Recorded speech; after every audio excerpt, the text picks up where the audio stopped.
ข้ามเขาป่วย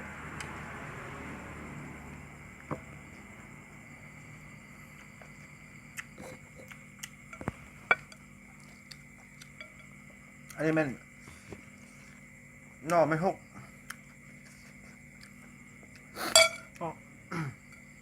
นอไม่หก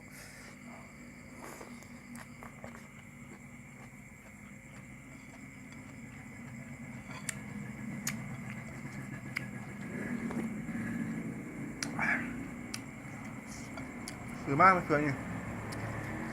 รถ7,000มีบอสเนาะพี่น้องเนาะงับไปเองเลยดีกว่าเห็นป่ะพี่น้องมาได้ผู้ใดยังไม่ทันนอนเด้อ10 โมงครึ่งกินข้าวเจ๊บานหักกลับมา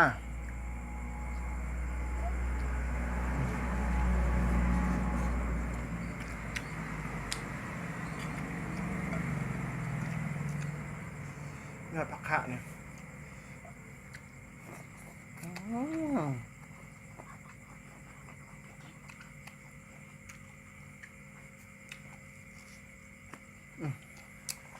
ครับ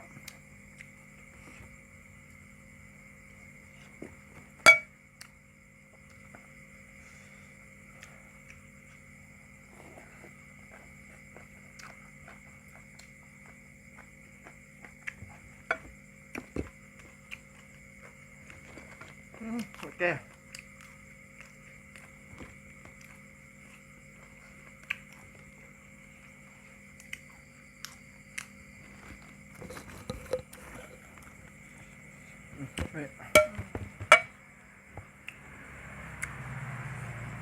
ของแซ่บพี่น้องของมัก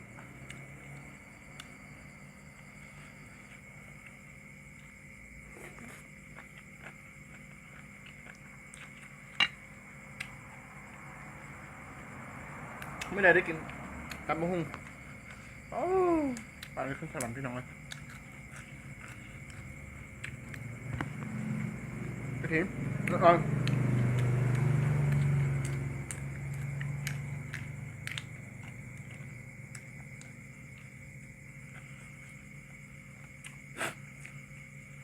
ก็ดังกับโบได้น่าจะได้ยินจะนอนมาละ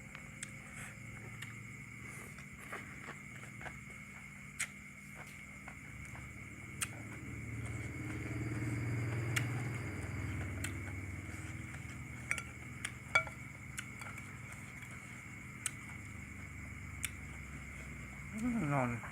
จริงอ่ะ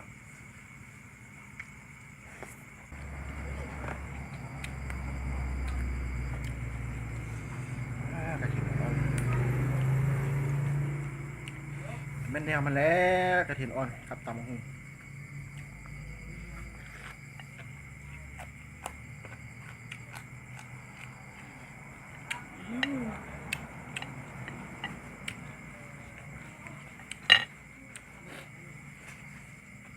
หากระเตบานมา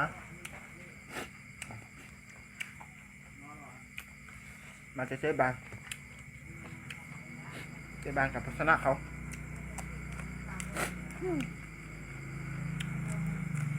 เยอะ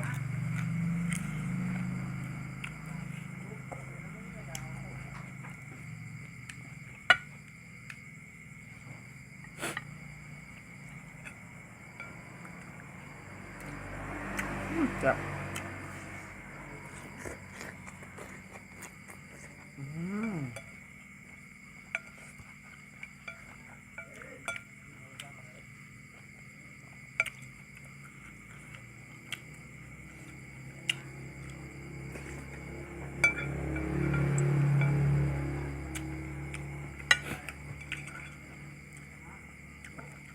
จะนำจะบาดกันพี่น้อง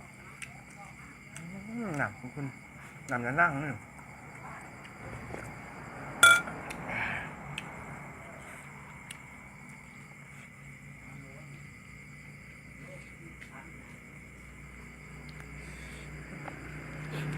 จะได้ไว้นอนละบ่นอน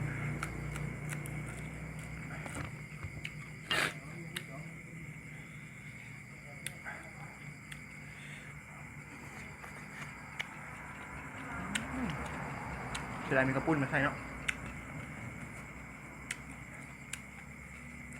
ปุ้นมีเบิด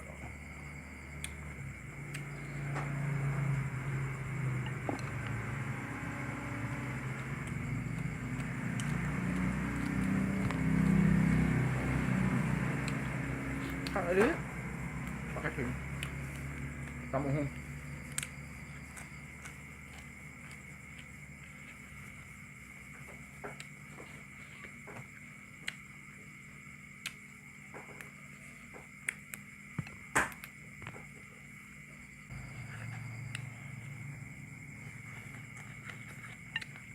ปลากระถิ่น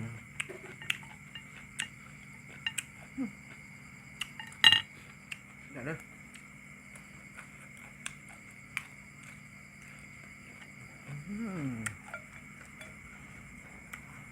เรื่อง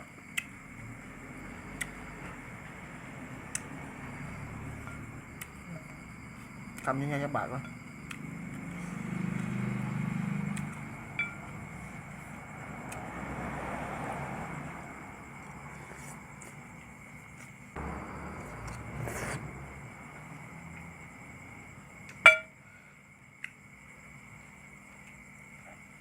ครับครับพี่น้องเอ้ยมาจะแสบแล้ว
เผ็ด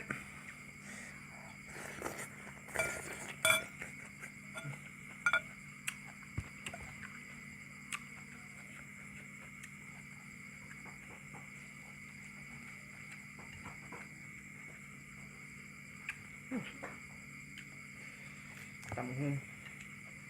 แกงหน่อไม้ธรรมดามันต้องกินกับข้าวเจ้าเลยเนาะชิมเป็นแนวมัน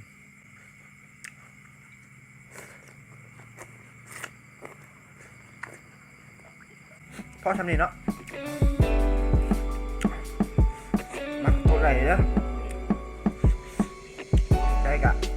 กดแชร์นะถึงใจที่เท่กะกดซับสไครต์หน่อยเด้อติดตามมาเนี่ย